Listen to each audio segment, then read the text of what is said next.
Okay, guys, we're going to go over a couple more problems similar to what we've done this week. This says use trig to find missing sides. Well, first we got to identify what the sides are.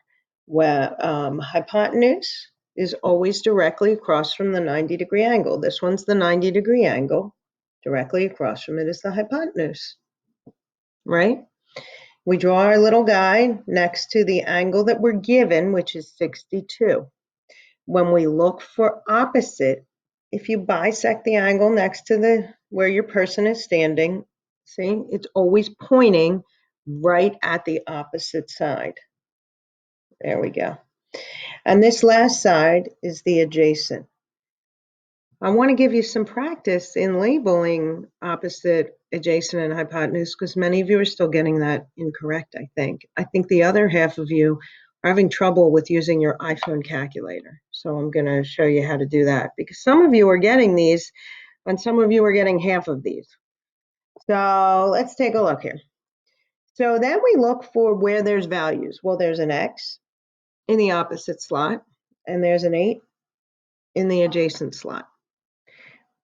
We look up here, which trig function has opposite and adjacent? That one. So we know it's going to be tangent. So we write out tangent 62 equals opposite divided by adjacent. So x over 8.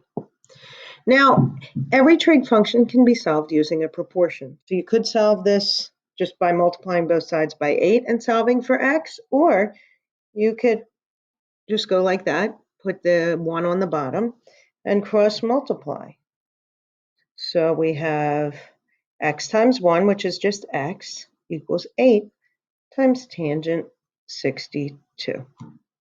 Now, the issue is people are not entering it right in their calculator, I don't think.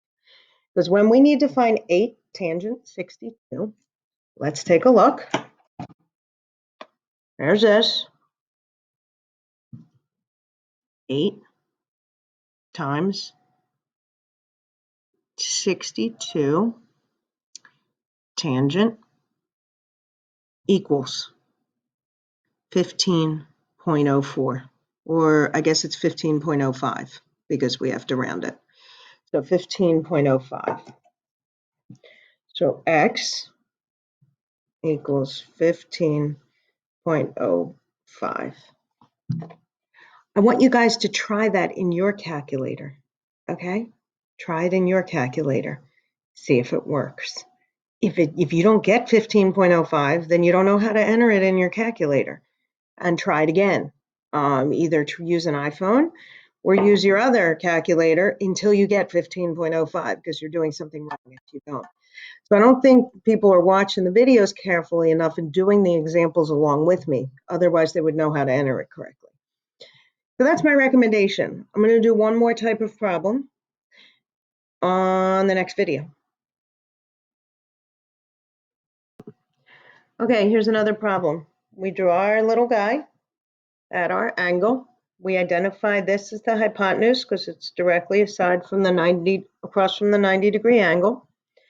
This one, we bisect our angle where our little person is, and it's pointing at the opposite side, so this must be opposite. Okay, we don't need, this side's blank, so I'm not even going to label it. So this is opposite, this is hypotenuse.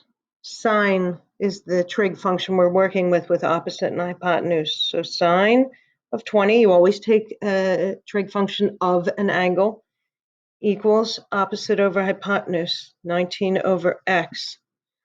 So then we put this over 1, we cross multiply. So it says 19 equals x sine of 20. We can divide both sides by sine of 20. This cancels, and we get x equals 19 divided by sine of 20. Let's see what that is. 19 divided by 20 sine equals 55.6. So we have x equals 55.6.